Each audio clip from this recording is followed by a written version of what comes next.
This is Thursday, May 31st. There are 48 days until San Diego Comic-Con 2018. Welcome to SDConCast, the official podcast of the San Diego Comic-Con unofficial blog. VANUHTEE go. Oh my god, I love Live Journal, and my Live Journal loves me. Current mood is hyperactive. Current music, Refuse 73. I love the color scheme, it's pink and purple. Good evening. I am your host, James Riley. Joining me on the podcast tonight, as always, Carrie Dixon. Hey guys, thanks so much for joining us. And our guests, team members from Legion of Sand, Robert Warners. Hey, it's good to be back. And from Parks and Cons, Shawn Marshall. Hello, everybody. All right, so tonight is all about Comic-Con and a little bit about Phoenix because that just happened last weekend. So welcome to the SDConCast. We'll take comments actually and questions during the show. So if you have questions, send them in. Tweet us at SD_comic_con or use the hashtag SDConCast. We'll also be keeping an eye on the YouTube live chat if you want to comment there. So Phoenix Comic-Con. Oh, Phoenix Comic Fest. Oh. Yeah. Carrie, why don't you take it away? Well, you obviously both just came back from Phoenix Comic Fest, and what I actually want to start out with is I have heard both of you say that outside of San Diego, it's both of your favorite conventions. Why is that? You want to go first, Robert? Yeah, no, I'll go first. Despite what people want to say about the price tag of entry to Phoenix Comic Fest or in 2019 Phoenix Fan Fusion, it offers a lot for the price of entry. It's a great value. It's one of the few 4-day cons in Arizona. Actually, one of the very few 4-day conventions in Arizona. Hours and hours worth of programming, and it doesn't the downtown effect. It obviously doesn't have that same effect that San Diego does on the downtown area, but it's like a mini version of downtown San Diego with all the restaurants and people walking around outside of the convention center. So it has a lot to offer, and I really enjoy it. Yeah, I'd say, I think we've been going since like 2010 or 2011. To me, it really is outside of San Diego the most consistent convention that I've been to over this time. That it's consistently always in like my top 5 for fun, and for Carmel the same. That we always kind of have our own personal rankings of just fun, and the fun factor is it's always crazy there because it does take over that downtown area. It does spill outside the convention center. It does have, I think they said it was something like 900 hours of programming or 900 panels this last year. I mean, they just stack it. Now, I mean, obviously you're only going to go to so many panels and only so many are, even going to be of interest, but just the fact that there's so much programming after hours, there is, 10 different rooms at least every night that have things going to like midnight or 1 in the morning. So of the shows we cover, it's just always so consistently high. I mean, there's other conventions that maybe we have just as much fun, but are different in terms of like the size and the scope. But this one, it always feels kind of like WonderCon with more programming, later hours. And unfortunately, as much as I love the Anaheim Convention Center for convenience, and I like being close to Disney, obviously WonderCon doesn't really spill outside into that area very much. Whereas Phoenix, everywhere you go around that area, you feel like everybody's part of that community of the con. How do you think this year compared to other years? I think so. It's been interesting because there's been so many different changes over the years. Obviously, the name has been something more recently, but just in general, they're really big. I feel like on listening to feedback and trying to address it. And it's such a big. I mean, it's nowhere near the size of San Diego, but it's still such a big con. So there's always kind of the adjustments. It was interesting because that was the location where the guy came with the intent to kill, the actor last year. And so we kind of have been on this trail the last, year of going to all these cons and seeing how they react security wise. So this year having walls up, I mean, they basically insulated the con as its own little, literally physically walls. So that was kind of, I mean, for us, it's obviously the time we live in that people are trying to address these things how they can, but it really is kind of an unsettling feeling when you go in. You know, the parks obviously are able to kind of put up a burn or something to really make you feel like you're in this world, and they're going up and seeing security fences and security blocks and all of these things is kind of off-putting, and you're like, oh, we're in a war zone, not a, you know, a convention. And then you get in and you have a good time and stuff. So that to me was one of the biggest things that stood out as kind of an unfortunate thing this year.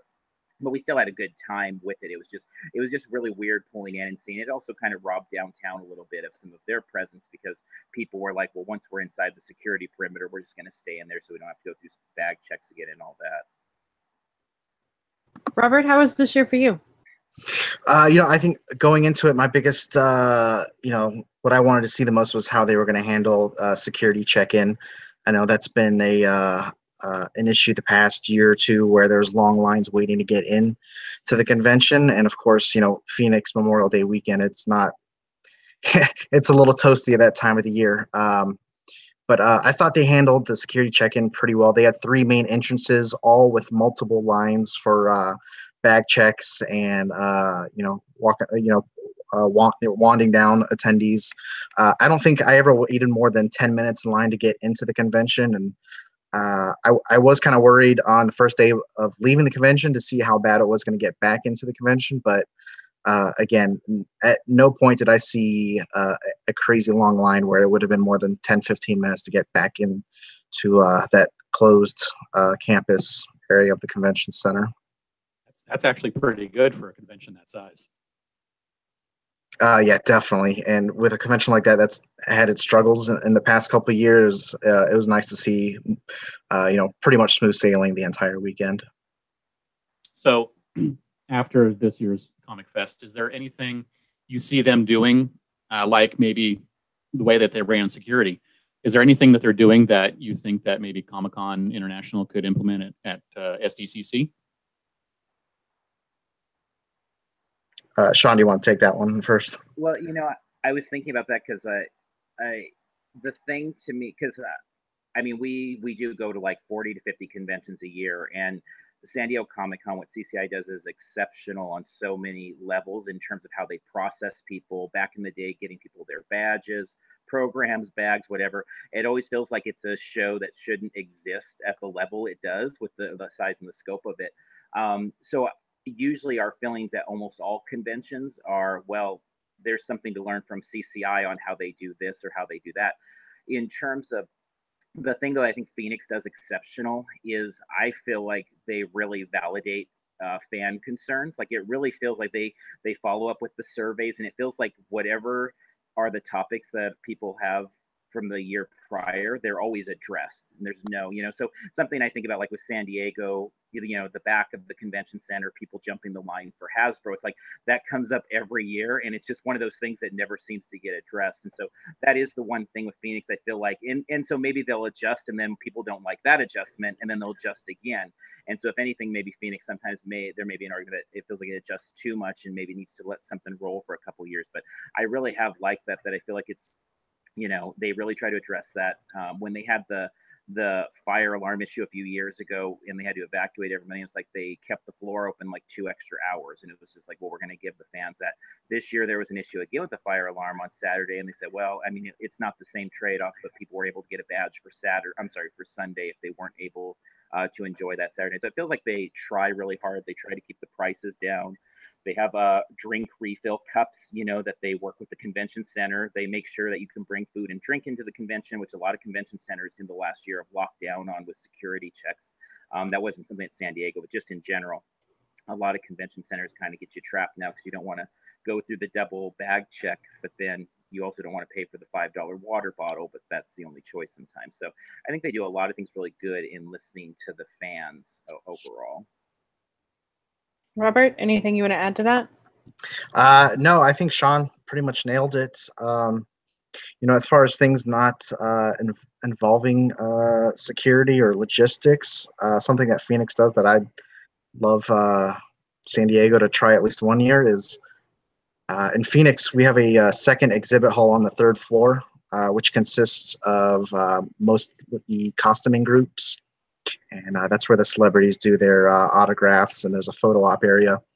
But I think it'd be interesting if we saw sales at the San Diego Convention Center turn into like a big photo op area with costuming groups and and sets that cosplayers can take photos with, and I think that'd be interesting. But I doubt we'll ever see that. But yeah, I think that would be pretty cool to see sales turn into one year. That's a really good call, because they have I mean, you could go take a picture with the Green Lantern, power battery. You can go take a picture in the trash compactor, the cantina, and it's so fun to let the fan cosplay groups go wild with these sets and displays. It's a lot of fun. It's a good call. We did have a reader question real quick for Shawn. Stephanie L asked, "Is that a badge tree behind you?" That is just where we put that. Yeah, kind of. It's Boba Fett. It's a Boba Fett stand-up, but we just throw the badges on it when we get back from things. So eventually it's gonna topple over and break. But yeah, that's our. That kind of is. Yeah, it's Christmas every day. Yeah. All right, so basically it sounds like Phoenix was a success, and so in general, though, about conventions throughout the year since last year, is there any new trends in conventions that you've seen in the last year? Since I know, Shawn, you probably attend more conventions than any one of us combined. So you're the one who probably has a bit more, but I know Robert attends more than I do, for sure. So what do you guys think of as maybe new trends in conventions, either what you're seeing on the show floor more often, or possibly what you're seeing behind the scenes and what conventions are doing in social media or in organizing, or as you mentioned, with security and changing security and enclosing the entire convention? Yeah, I think definitely, to me, security has been the biggest thing. Again, it was just so surreal being a year later at the same convention, a Thursday night, and it was immediately like, well, what's going to happen now from last year? And so in a lot of the convention, the showrunners we talked to, a lot of things, it's not the conventions that want to do X, Y, or Z, but they are being forced to do X, Y, or Z. And so then as a result, the showrunners are maybe having to cut budgets in other places. I'm not sure. Phoenix, one of the things, they didn't have carpet this year, and we're like, I'm not sure if that's it or not, but the convention centers are concerned about these things. I know there's a few conventions that we cover that the showrunners were told no cosplay would be allowed. And then they eventually relented, but like the immediate instinct, because obviously most of these convention centers only do these types of pop culture cons like once or twice a year, maybe. So their usual convention attendees, like in a suit or in a polo shirts, and then comes in Deathstroke and Punisher with their rifles and their machine guns and stuff, and it's not their normal thing. So I think pretty much every convention we covered that implemented new things, which is most of them, struggled with it in getting people in the first year. So now it's like we're on the second lap. And so like Phoenix was so much improved with how they process people and having it. We always tell the showrunners, like with security, you have to figure out what you need by, an hourly rate to process people. And then you need to double that in terms of people checking bags, metal detectors. But we saw a lot of interest. I mean, we saw metal detectors that, on the convention circuit this year that weren't plugged in, but people were just going through for the theatrics. We saw, bag checks that ranged from every once in a while very thorough, but most of the time just kind of cursory look at it. So I think that's been like the biggest thing we've seen in that kind of, again, kind of taking people a little out of the experience. And it's the only thing that's happened ever at conventions that makes me sometimes think, do I want to go to a convention? Because I love being at conventions more than anything, but I don't love the theatrics that go on at some cons and them going through your bag, and one person is worried about you having a soda, another one says it's fine, and the inconsistencies. So I think hopefully in year 2 of all this implementation everywhere, that will people will lock in more and have more consistency with that, so that you feel safe and that what the policies are and they're enforced consistently and not just, occasionally. What about you, Robert? One of the trends I've seen lately that I'm honestly not the biggest fan of is the exhibit floor, and how it seems like every third or fifth booth that you find is just a mini Hot Topic or FYE now. There are Funko Pops everywhere. And not, I know we all love Funko Pops, but between that and, blind bags and mystery boxes, I like when I first started going to conventions, the biggest appeal was finding unique items on the exhibit floor that I could only find at a convention. But now, I'd say a good third of the entire exhibit floor at most cons are just merchandise that you can get from Amazon or at your local mall. So I've been seeing a lot of that more, unfortunately. We've actually seen that happening even at Comic-Con, where comic vendors are leaving, which Sir Lister Speg mentioned in the chat. But yeah, we've had 2 major comic dealers leave San Diego Comic-Con in the last 2 years. So, I mean, who knows if they're going to get replaced with other comic dealers or if they're going to shrink the comic section on the exhibitor's floor. We will find out, I suppose. But yeah, it's not really a great trend, but hopefully that's all it is a trend, and we'll kind of shift back to more exhibitors actually having a variety of products. Yeah, definitely. But speaking of San Diego Comic-Con, I want to talk a little bit, not just about Comic-Con, but both of you go to several conventions, and while I am really good at like the pre-coverage stuff, you guys always just knock it out of the park for covering conventions while they're happening. I'd love if you guys would just talk a little bit about what you think makes for good convention coverage, how you approach it, all that. Gonna go, Robert? Shawn, I'm going to defer to you on this one. You've got this one. You're an expert. Well, I guess for us, the whole, like, when we started trying to do anything with social, not that social media was new, but it was new to us, at least in like 2009, 2010. And the idea was always to try to take the experience and replicate it in real time for people that couldn't be at it, and then they could decide if maybe it'd be of interest down the line, or and so the goal was always to try to bring as much of the flavor to try and find like what it was and share that.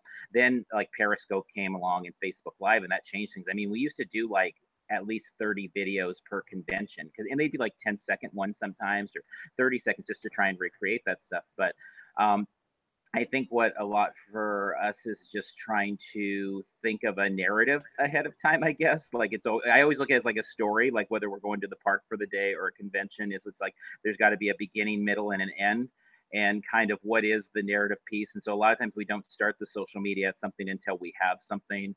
I'll try to find, if it's a con like Phoenix, I would always pick the day before some picture to use for the first thing the next day, and then I would save it in drafts. That way it's like some sort of catch to that or something like that. But I mean, I always have my phone in my hand because there's always video to take or something, and so it's just trying to kind of grab the things as quick as possible, I think, and put them out wherever it is, which is why I prefer Twitter by far of all the social media platforms, and it's why Facebook is we never took it serious in the beginning, because it's my least favorite, because it's just a different type of format.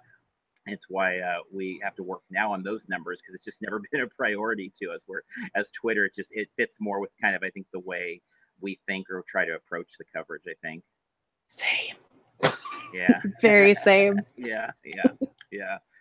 I didn't think Facebook was going to be as big of a deal for as long as it is, but it turns out people really love the Facebook. So we need to. So when we launch some of our like contests and things like that, and starting tomorrow, actually, there'll definitely be some Facebook related things and stuff like that, because people love Facebook, and that's fine. And I loved it personally, actually, like in 2008 or something like that. I remember having surgery on my feet, and I was like, oh my gosh, I could connect with all these people. But when it came to what we do with shows and parks, it just never really connected for what we try to do more in real time. Robert? I approach coverage as just trying to bring as much information to followers or readers who are maybe on their way to the convention or on the fence about convention. I always like to give updates on lines, whether it's getting into the building or lines for exclusives or photo ops. And another topic that people love seeing while doing convention coverage is cosplay. Like people love seeing a good cosplay, so that's always great to get as many photos as I can and get that tweeted out. And but most of my coverage is definitely on Twitter. I have a hard time with getting Facebook up and running. Those views are just not as easy to come by as it is on Twitter. So that's where I do most of my work. Well, I mean, people are talking in the YouTube chat, but it's true. Like Facebook's newsfeed algorithm, Stephanie L says it really screws with the feel of live information, and that's exactly it. Especially with like a convention, like you want to know when stuff is happening now, not something was going on yesterday. Well, yeah. I can't go to that booth now. Right. So totally. Which is, why Twitter probably is the best medium for conventions, because you can curate your feed to be live and you can pay attention to it right now and you can see what people are talking about right now. Yeah, so absolutely. Twitter, don't mess with that. Please. That's how I learned what Twitter was. I think it was like 2008, 2009 of, it's just, it felt like people that year, whatever year it was at Comic-Con, some people knew about things ahead of time, and it was because of this thing called Twitter. And so it's like, well, we need to get on that thing. And then it found, that some people would give advice there and then said, oh, maybe we can give some advice or help some people. And that's kind of where that went. But it was just originally just to like, oh, well, there's parties or exclusives, or there was just information there. And it moved so fast. And especially as you get closer to the con, it helps with the way I think that information comes out. Absolutely agreed. We've had a couple of reader questions that I wanted to get to before I know Robert has to run. Let's start with John Kamar asked, are RFID badges the wave of the future now for all cons? What do you think, Robert?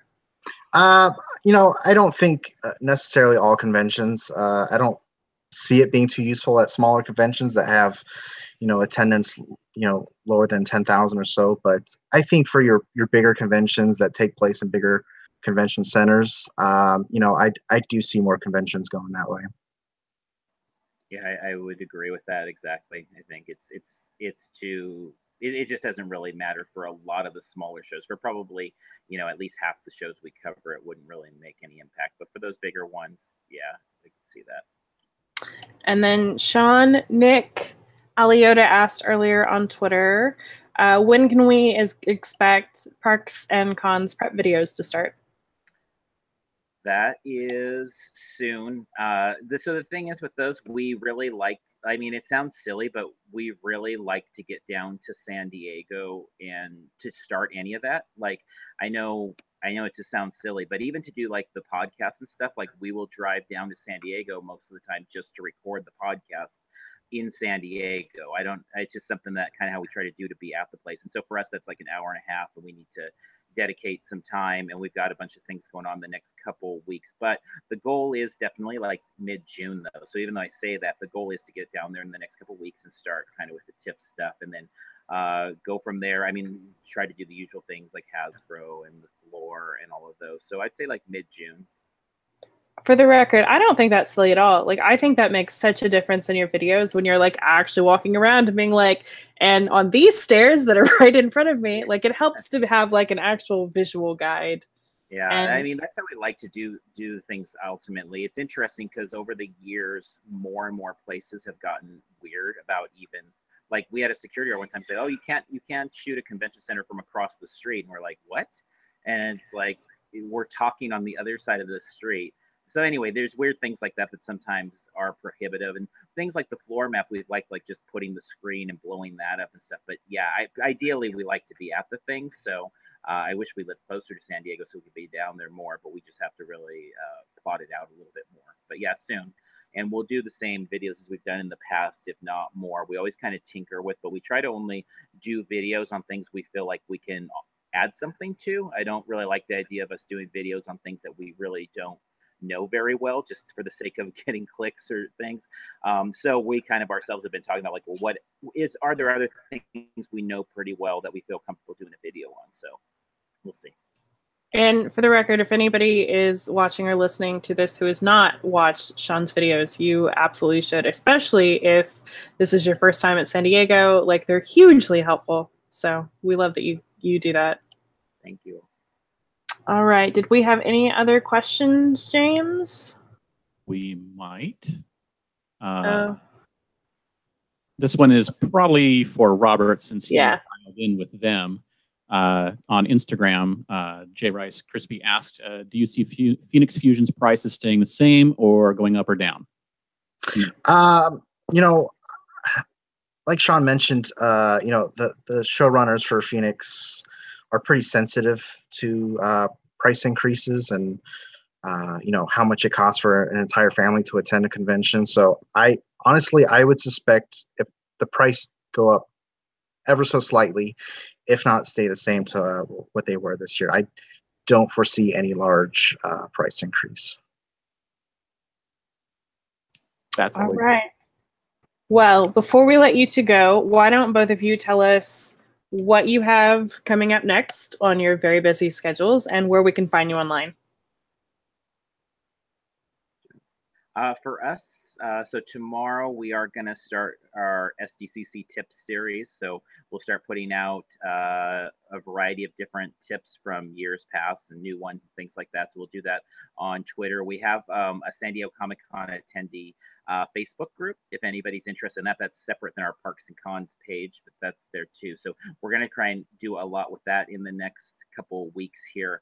But in terms of actually going to things, there's an event Universal Studios does to help impoverished children, give them a little bit of a taste of the park. So we'll be covering that on Saturday and maybe the Claremont show on Sunday. And a couple other little things like that. We don't really have any big shows though, or at what we consider really big shows until the end of the month at Las Vegas for Amazing Las Vegas Comic Con. So that's kind of our big thing besides some other things at the theme parks in the next few weeks.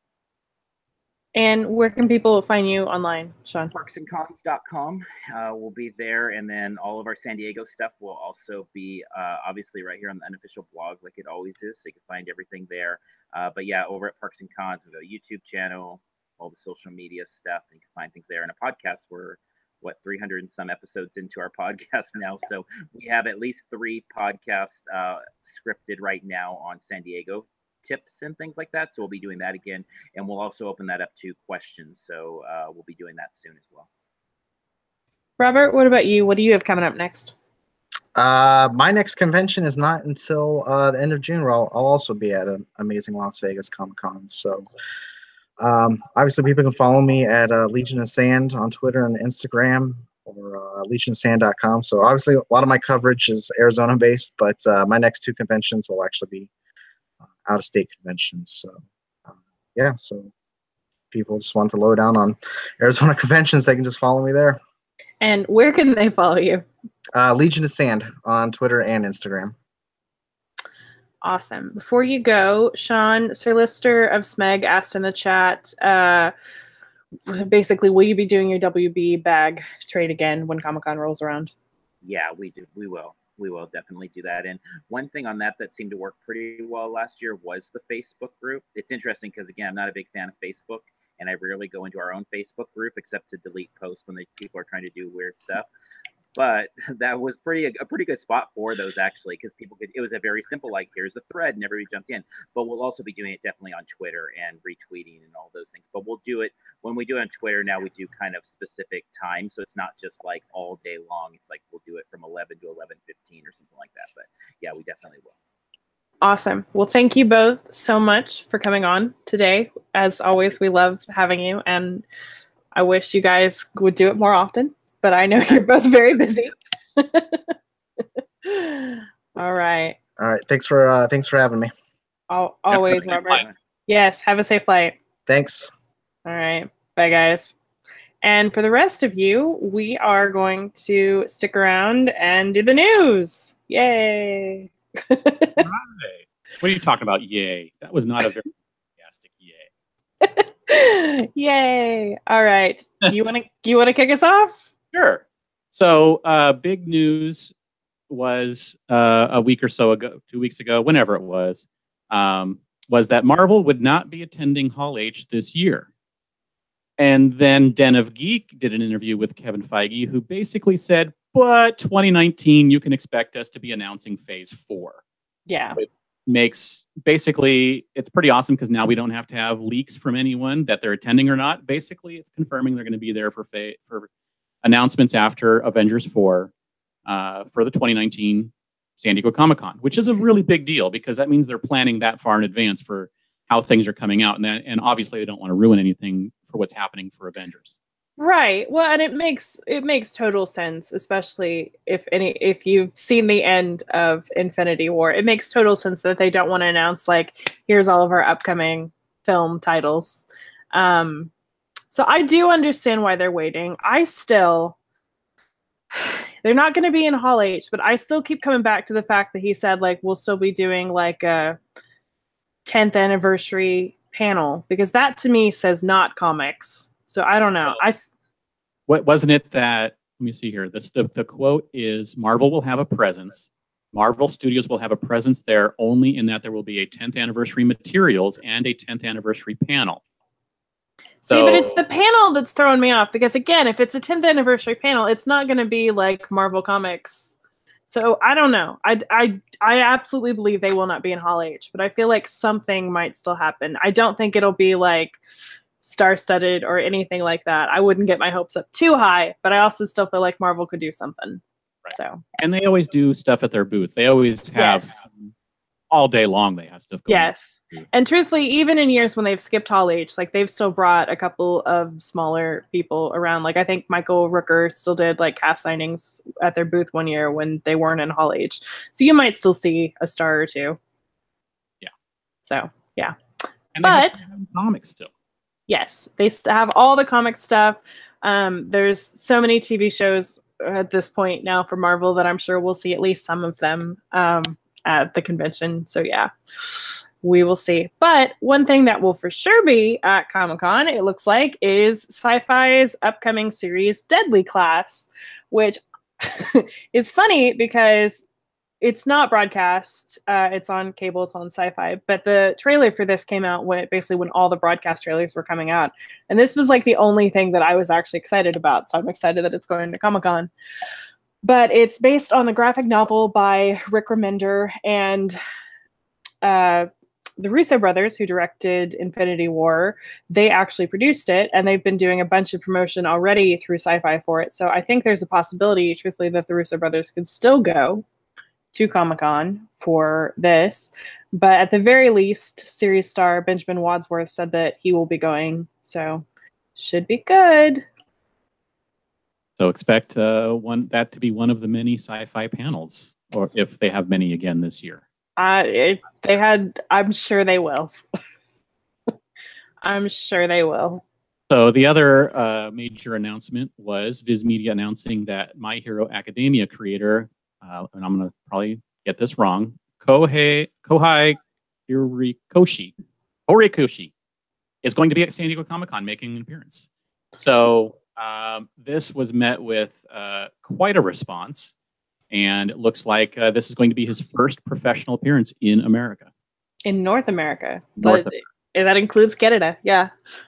So, I mean, it is a really big deal, and people are beyond stoked, and Viz Media are good people, so yay for this. All right. Some other news, moving on now to offsites.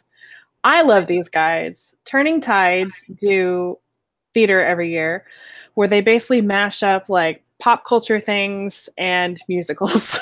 And this year they are doing, what is it? Wicked Wizards, a Potter parody, and it's Harry Potter meets Wicked.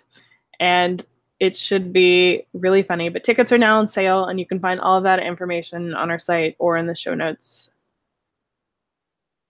And we also, on the site, are giving away some tickets to HopCon. Yep. And it's HopCon 6.0, and it's like you can get them between now and Friday. Between now and Friday at midnight. Yep. So how about head onto the site, find the HopCon post about entering to win that says giveaway, and then go and enter to win a pair of tickets. Yes. We also found out today some other news, James, didn't we? We did. The Funko pop-up shop is not coming back in 2018. And now this was the offsite that they ran that had its own set of exclusives as well as some regular non-exclusive items. It was down at the west end of Harbor. and basically it's not going to be there anymore. So if you spent 2 days in line waiting to get something there, you're going to be staying 2 days in line in another line. So move somewhere else. Well, you're not wrong. That's funny though.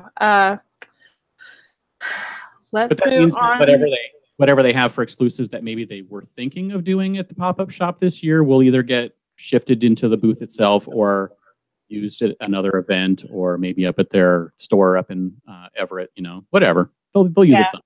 Yes.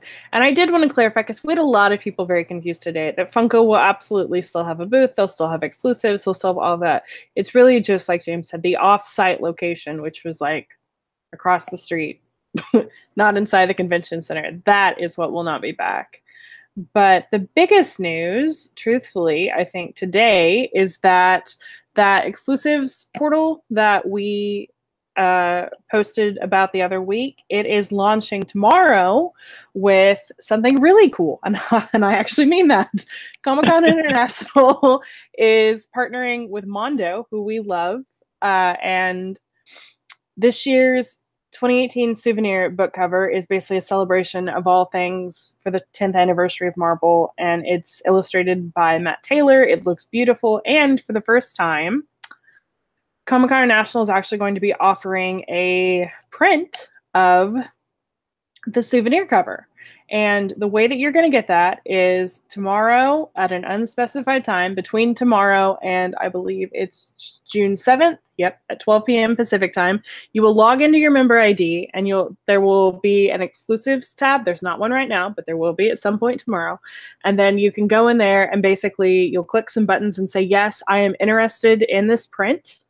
And then on or around June 12th, you'll get an email telling you basically go log in and see what it says. And it will either tell you you didn't win or you did win. And if you did, you'll be able to purchase it for around $70. June 29th. Yes, you have to pay by June 29th. You have to pick it up on site. They won't mail it.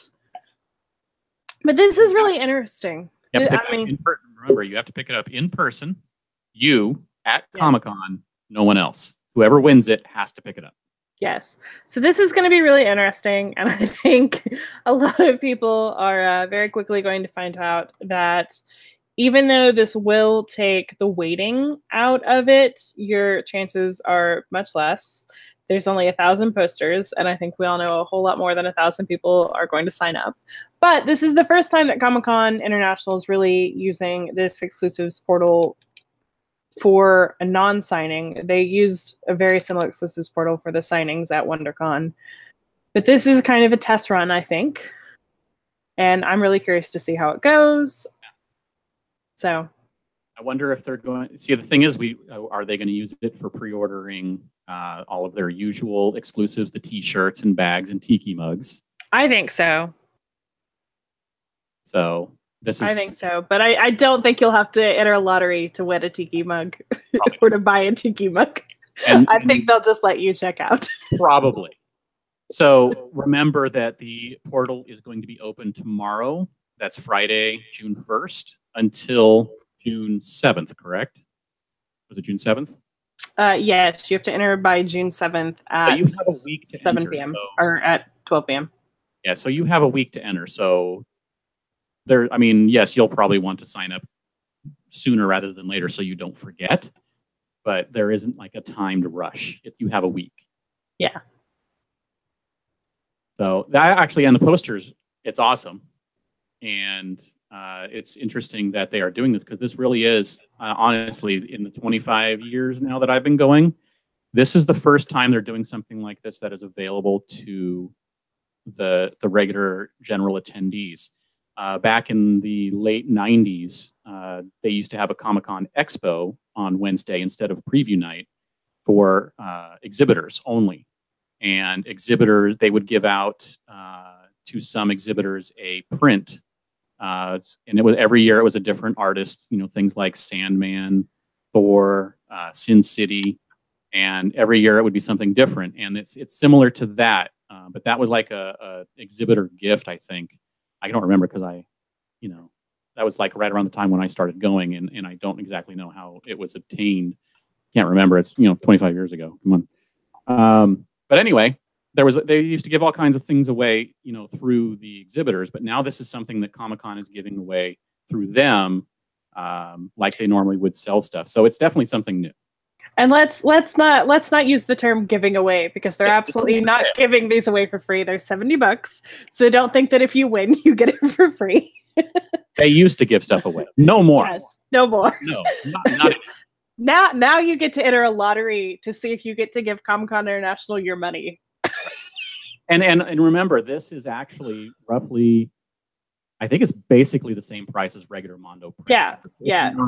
It's not like bad at all. And it's beautiful. Oh my God. And it's funny because I actually love Matt Taylor. And in fact, I know for a fact the only special guest on this podcast I have mentioned all season was, in fact, Matt Taylor. So that's funny.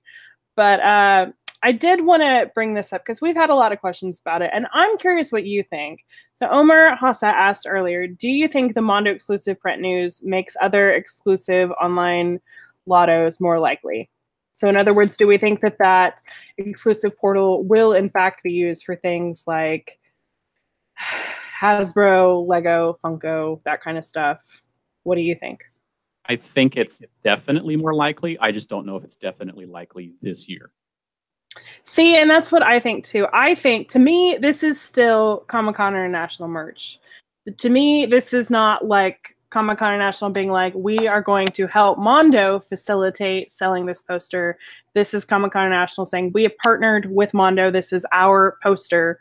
We're going to offer it to you guys. But Mondo is just kind of like the secondary thing here. So to me, this still all falls under, this is Comic-Con International's exclusives. I just have a really strong feeling that we're not going to get online lotteries this year for Funko and Hasbro and all that jazz. But I absolutely think it's a possibility in the future. But I could be completely wrong. So we shall see, because right now, this is the only thing that's going to be opening up on the portal tomorrow. Yes. Which we saw last week was open for a short time with nothing on it. Yeah. And it had a section for both exclusives and signings. So, and it was themed and had text for Comic-Con, not WonderCon, which is what it was used for. So they are definitely doing signings for, definitely, most likely. Definitely because it's on there. We saw it. Definitely, maybe. Yeah. Right. So there you go. Yeah. So we'll see how all of that kicks off tomorrow. But like I said, that's probably the biggest news of the whole week, honestly. But we've had lots of other exclusive news this week. James, you want to tell us about some of those? Yes, first up is Factory Entertainment had a few more exclusives announced, including the Game of Thrones wine bottle topper set. It's limited to 750 pieces and retails for $25. And we have the Game of Thrones Direwolf Prone Cub box set. And those are limited to 3,000 pieces and retail for $60 for the set of 6. And there is a very, very sad video that they released announcing that they were going to be doing these and how you can adopt them. So take a look at that on the site. And then there is also finally the 3rd edition of the Back to the Future Time Circuit keychain. Yep. This is the 2018 edition. It has the dates of Comic-Con 2018 on it and includes also a DeLorean, which is very cool. So, it says Back to the Future 3 on it. So they did 1 and 2 first, and now this is obviously the 3rd one. So if you picked up the first 2, you can complete your set this year. This is limited to 750 pieces and $15. And all of these are available now to pre-order, or you can pick them up on site. And you can also enter to win some of these, like the Prone Cub box set. You can enter to win all the ones you just mentioned. Okay. There you go. All of them. The only one you can't enter for right now is the Wonder Woman sword. Yeah, because it's super limited and you can't get it there anyway. You have to order. So that's Factory Entertainment this week. We'll have more next week. But in other Comic-Con news, Cryptozoic They are launching their next pre-sale on tomorrow, actually, at 10 a.m., which is Friday, June 1st, if you're listening later. And they will have 2 exclusives up for pre-sale. First will be an irradiated Chulu Krypton's vinyl figure. And they will also have a really cute Ravishing Red Wonder Woman little DC bombshells. So you can pre-order both of those tomorrow. If they sell out, you can still go pick them up at the booth. Cryptozoic makes things really pretty easy. They do go pretty fast, though, online for the pre-sale. So if you want to guarantee that you have it in stock, pre-sale is still the way to go. There you go. And NECA and their new company, is it J or just JEI? I don't know. I don't know either. But they started announcing their exclusives. And the one that was announced yesterday is the 30th anniversary Predator 7-inch scale Rick Hawkins. The first ever Rick Hawkins action figure featuring the likeness of Shane Black. It'll be 3,000 pieces and retail for $30. They announced a few days ago that they are making a Guillermo del Toro action figure, which is pretty awesome. I know. And in fact, before the podcast, Shawn asked me what I was excited about for Comic-Con, and I'm deeply regretting now not saying this action figure because this is like the only thing I want now. And in probably what is one of the most brilliant combinations of licenses with product, the Guardians of the Galaxy Volume 2 Groot Chia Pet. Apparently, NECA bought the license, the property, Chia Pets, and they can now produce whatever they want. And here's a Groot who grows Chia out of his head, which is awesome. I saw on social media this week, they not only bought Chia Pet, but they also bought the Clapper. So I'm like, oh my God, what if we get like the Clapper Comic-Con exclusive? Now we'd have to find what the perfect thing for the Clapper is. Right. I trust that they can do it. All right. So the Groot is limited to 500 pieces and is retailing for $30. Yeah. And the Guillermo del Toro, because I didn't mention it, is limited to 2,000 pieces and will be $40. Yeah. So that is everything. And that they have probably at least 1 or 2 more exclusives that they will announce. I think they have 2 more. I think they said they were doing 5, and all of their exclusives will be up for pre-sale, I believe, June 6th through 8th on their website. They'll have limited inventory available those days, but their pre-sale works a little bit differently. Their pre-sale is like, it's really geared more towards like if you can't come to the con. So if you pre-order through them, they'll ship it to you a week after Comic-Con, and then all remaining inventory, you just have to walk up to their booth and see if they have it in stock. There's no pre-order for booth pickup. So. Yep. My personal favorite person who we ever read about is Patrick Ballesteros, and his latest San Diego Comic-Con exclusive is an adorable little print called Princess Leia. Not Leia, Leia. And it features Lea Salonga, who's the singing voice of both Jasmine and Mulan, actually. And it features her riding atop like a mechanical genie, and then it's got Robin Williams, and it's just super cute. All of his exclusives are, I believe, $15.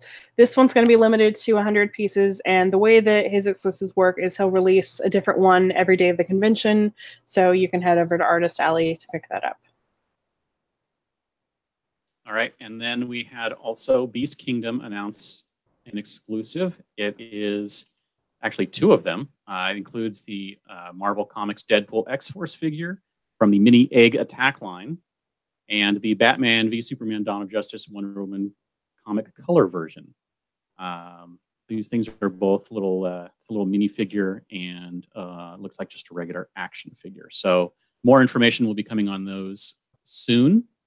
That's about all we know at this time. Yep. We got some Funko news. We had a bunch of Funko news this week, not all of it bad, like the pop-up shop not coming. We found out that they will be they'll be doing the Funko Conan Pops again this year, and we also found out that they will be doing a vinyl figure, or it looks like a vinyl 2-pack of Gwyneth Paltrow and Luke Wilson's characters from the Royal Tenenbaums, which is an amazing movie. And you can see those images actually in their new documentary on Netflix. What's the name of that documentary again? Funko, The Story of Fun, I believe. Or The Story of Making Fun. I don't know. I've closed the post already. All right, so now we're going to get into reader questions that we've gotten collected throughout the day. If you have any more, you can go ahead and ask us on Twitter or the chat. I actually want to pause because Sir Lester of Smeg said that the clapper has the same effect as snapping your fingers with the Infinity Gauntlet on, but targets SDCC scalpers, and that's a great answer. Yes, it is. All right. What have our readers been asking, James? What? Okay, so Ripper Beto asked a question about, is there going to be a Game of Thrones offsite this year? We don't know. I don't know. We don't know.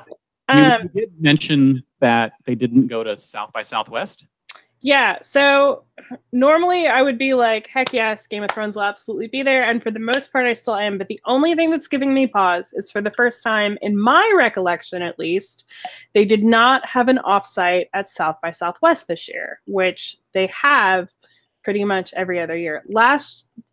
Prior to last year, typically whatever they took to South by Southwest would end up at Comic-Con. Last year, it was different. I think South by Southwest got like a escape room or something like that. And we got something different at Comic-Con. But the fact that they didn't go to South by Southwest does have me pausing just a little bit. However, it will still be Game of Thrones last year at the convention. Even though I know HBO wants to push Westworld, I think we'll still wind up with an offsite for both, but we don't know for sure. All right. And Manuel Ramos had a behind-the-scenes kind of question. Do the people who run and manage Comic-Con actually go around and see what takes place? Do they go and see people camping out, the way lines are handled outside and in the sales? Have they ever hired a secret shopper for the con to ensure things are working fine in the lines and sales? And that's sales as in making sales on the floor or sales up above? I'm not sure. Could go either way. I mean, Comic-Con International, like, they're fully hands-on on the convention. Like, they're not sitting in some room watching you on security cameras. I mean, they might be, but the people who matter are like actually there, walking around, seeing how things go. They're everywhere, and they take in so much feedback from you guys, from volunteers, from staff, from people working. Like, yeah, I mean, yeah. I've run into Eddie, not in Hall H, not backstage, but actually out where the seats are. I've run into him there in the lobby. I've run into the exhibits manager on the floor. Basically, yes, the people who run the show actually are out there doing things on a regular basis. Now, whether they're always out there with the express purpose of looking to see how things are going in general, to try and see if things are working or not, I can't guarantee that, because so much is going on. They may be the ones, since they're in charge, they may be the ones that are putting out the fires that may be happening, or getting the next thing set up for whatever it may be. And Eddie obviously has to go and do announcements semi-regularly up on stage. So they do have things they're doing, and they are in contact with their teams, because it is a lot of people running that show. And they have a lot of teams out there doing things. And I know that they do pay attention to what's going on. They can't see everything, though. And that's probably why it doesn't look like sometimes that they don't see what's happening with the camping out, because, come on, camping out line is about a mile long. I don't think they can police the entire thing. No, they can't. They can't. And I mean, I don't want to get too into it, but I do think that Comic-Con International is often slow to respond, which is why it can often feel like they're not paying attention. I think they're just a little overly cautious about making changes. But yeah. Greg Papsel asked, I heard that Sci-Fi didn't do their normal layover at Mary Jane's last year, which is true. What's the chance that they'll start doing it again this year? The thing is, when companies at Comic-Con stop doing something that's not just for like scheduling reasons, the odds of them returning to do it are not always that high. So I suspect we have probably seen our last sci-fi overlay of Mary Jane's, unfortunately. But sci-fi went all out last year. I mean, did you step outside? They were probably there. They were probably doing something. Were you one of the many people who got married by sci-fi? There were so many of them. I had like never seen anyone on social media, and then we posted about that one, and then like 20 people were like, I did too. Okay. So apparently a lot of you got married by Orlando Jones last year. But yeah, sci-fi was everywhere last year. So I don't really think you'll miss Mary Jane's too much. And I suspect sci-fi will go all out again this year. So. And of course, Mary Jane's will be serving the same food. So if it's the food you were going for, just go to Mary Jane's. Yeah, same menu. Same menu. So Carrie Vanderberg asked if they are going to do online lottery for wristbands for comic creators like Jim Lee and Jeff Johns. What happens if people sign up for those even if that's not the wristband they want? Can they give them back so others might have a chance to get them? Well, at WonderCon, there was no like reject button. Right. There was not. If you won, you were essentially, you either did or did not go pick it up the day of. Yeah. And if you didn't, it was hit or miss as to whether or not they gave them out to a standby line, if they even allowed a standby line at any point. So it was all up in the air, essentially.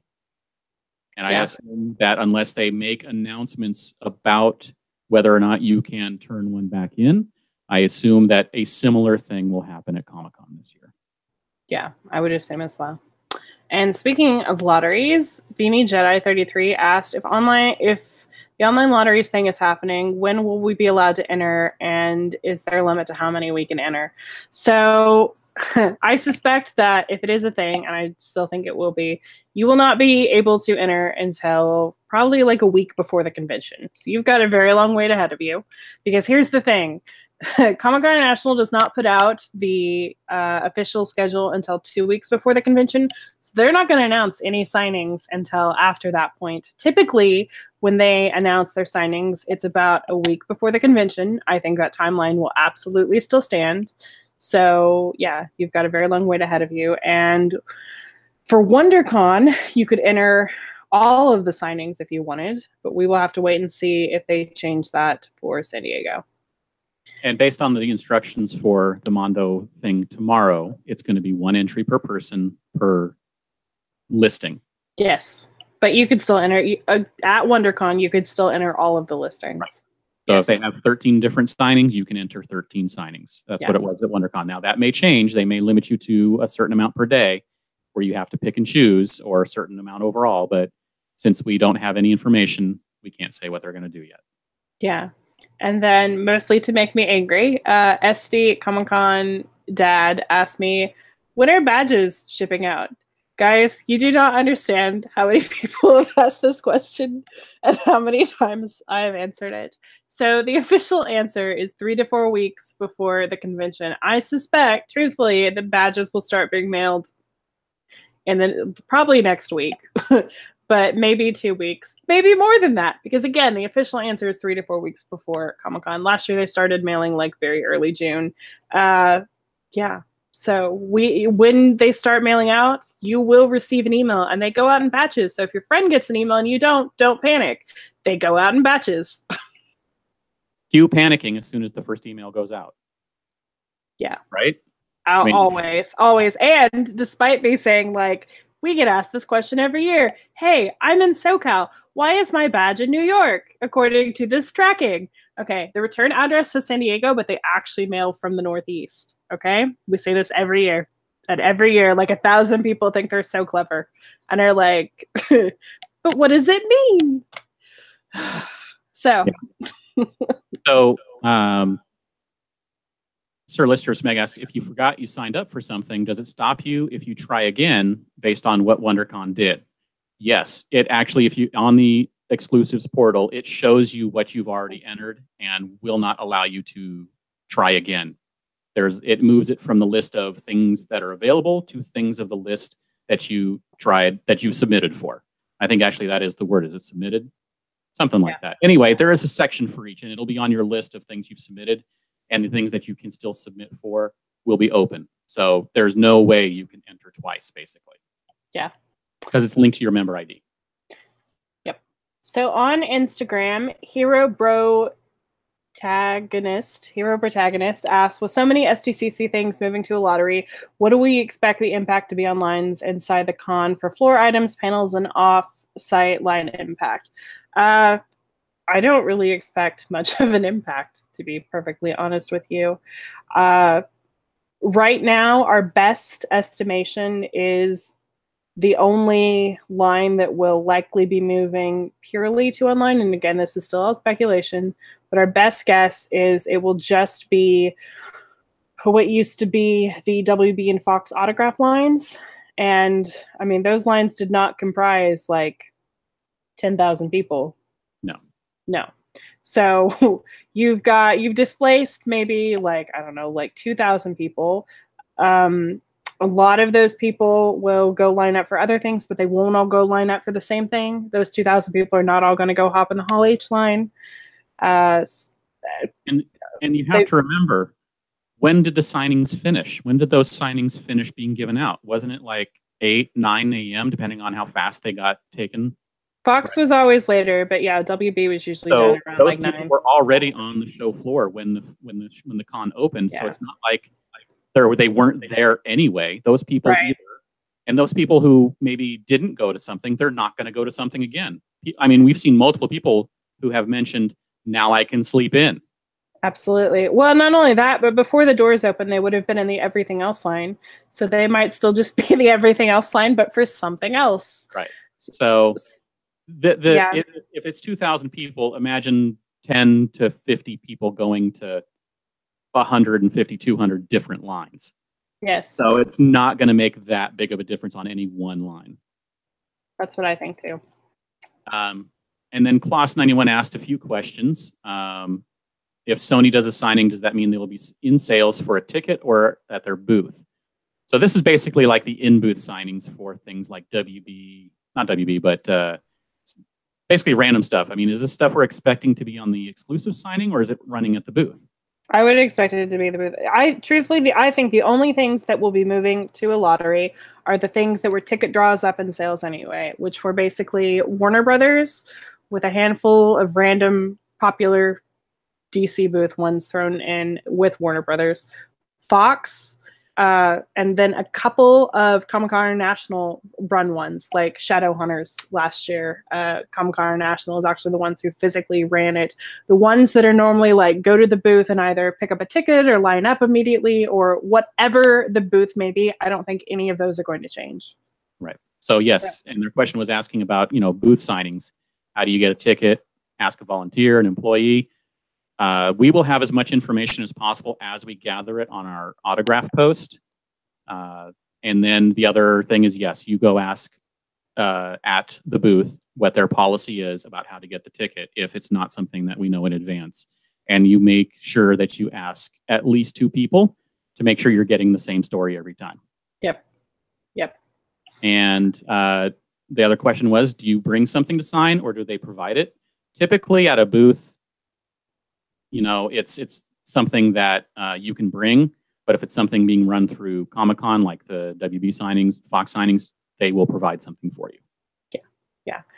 Yeah, exactly. Pretty much a good rule of thumb is if it's a cast signing, they'll have something. If it's like a single person signing things, a lot of times it's best to bring your own. All right. And then Class 91 also asked, okay, one more question. Last year, when did Hasbro and Lego announce their exclusives? I know the minifigure was like the day before the con or Thursday morning. It was Wednesday night. I definitely remember that. Thank you so much, Lego and IGN, for that little nugget. but Hasbro is going to start announcing here pretty soon. I would expect an announcement here within the next week or two. Lego is usually a little bit slower. They'll kind of slowly announce their stuff. They've scaled back. I think now they usually have like, did they only have 2 things last year? Was it just the 2 minifigs? They had 2 minifigs and then they had some brickheads, I think it was. Yeah, I think they had like 2 exclusives and 2 minifigs, I think is what they did last year. Right. So when you only have like 4 announcements, you can kind of announce those whenever. Why wait until Wednesday before the con? My God, so many people announced things on Wednesday last year, and I was just like, I don't even care anymore. I'm not covering it. So yeah, please announce by Tuesday at 5 p.m. at the latest is my request. But we'll see what happens this year. But yeah, Hasbro, at least I would expect to start announcing very soon. And then Magic Will asked, how do you get Conan tickets?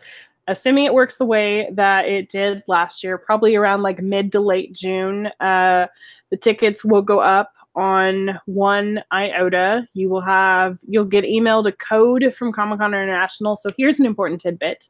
Go into your member ID right now and check to make sure that you are not opted out of receiving any emails. If you are opted out of receiving third-party emails, you will not get the Conan email with the code. And last year was the first year that the code actually mattered, but it did matter last year. So Comic-Con National will email you that code. You'll go onto 1 Iota's site and say, I want between 1 to 4 tickets. You'll enter that code. A couple days later, they will email you and tell you either, hey, congrats, you've got it. Tickets for this day, or they'll put you on a wait list. And last year for Conan was weird too, because it was the first year that they oversold it. Yeah. So yeah, that kind of sucked a little bit, because in previous years you were like guaranteed to get in if you got a ticket. Now you still had to line up by a certain point to make sure you grabbed your tickets. It wasn't like you had to line up overnight, but you couldn't just stroll up an hour before. So. Don Kim asked, is there going to be a Westworld offsite again? And if yes, will they do more than 200 people a day? Magic 8-Ball would probably say yes. I would fully expect there will be a Westworld offsite. I know nothing, but why in the world would HBO not like push that at Comic-Con when they pushed it so hard last year and they pushed it so hard at South by Southwest? So I would fully expect there to be a great Westworld offsite. Will you be able to get in? That's a different question. Even if it is more than 200 people a day? Yeah. Just look at what happened with things like Netflix and Blade Runner last year, where the lines were long. TV. But, you know, they got a lot of people through. So, yes, hopefully it's more than 200 people. But I will say again, for the 200 people who made it in last year, it was like the greatest offsite ever. All right. Also on Instagram, J Rice Crispy asks, what is CCI going to do this year to prevent the fake color-coded wristbands fiasco for Hall H last year? The answer to that is we don't know. We will find out in about a month and a half. Yeah. Like 2 weeks before the show, basically, roughly, when they announce their Hall H policy. But expect to have something change. We are all expecting, based on something going that wrong, that something will change. Yep, I completely agree. All right. And then J Rice Crispy also asked, can you trade your online lottery winnings with someone else for a different lottery winnings? I'm assuming we're talking about the signings at WonderCon. No, you had to be the one to pick it up. They put a wristband on you, and then you went to your signing. So, and it specifically says in the fine non-transferable. That it's non-transferable. Yep. All right. Did we have any other questions? I think that about does it. We covered quite a few things. Yeah, I think so. I think that's it. All right. Let's wrap this up then. We are doing an attendee of the week every Friday, and which is basically where you submit some information to us, and if we choose you, we feature you on our site. You can find all the information on how to submit your own information in the show notes. If you or someone you know still needs badges to San Diego Comic-Con, all hope isn't lost. Be sure to check out our contest hub or on our site for contests for badges, parties, and more. Real quick parking update. If you still need parking, Monday is going to be your day. At 10 a.m., parking will open to the general public, whatever remains, which is pretty much everything at this point. The only things that are sold out are the convention center. And then last I checked, the Bayfront was sold out every day except Wednesday, but everything else should still be available on Monday. So good luck. And don't forget, all the little news bits that come out are in our Under the Tents column. It is daily, multi-daily, sometimes.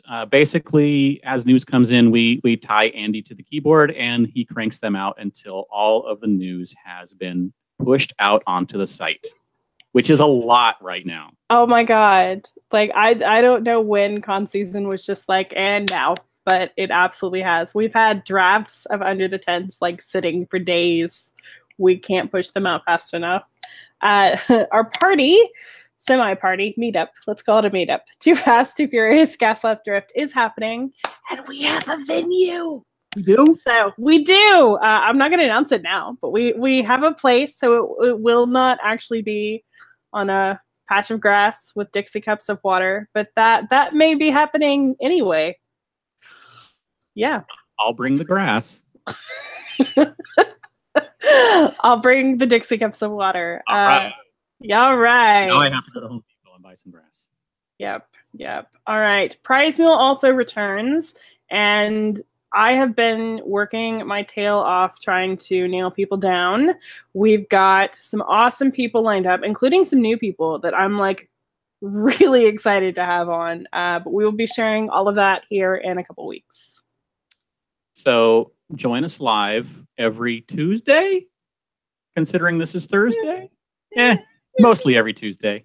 Until Comic-Con for SDConCast, we'll be bringing you all the news, views, and special guests leading up to San Diego Comic-Con 2018.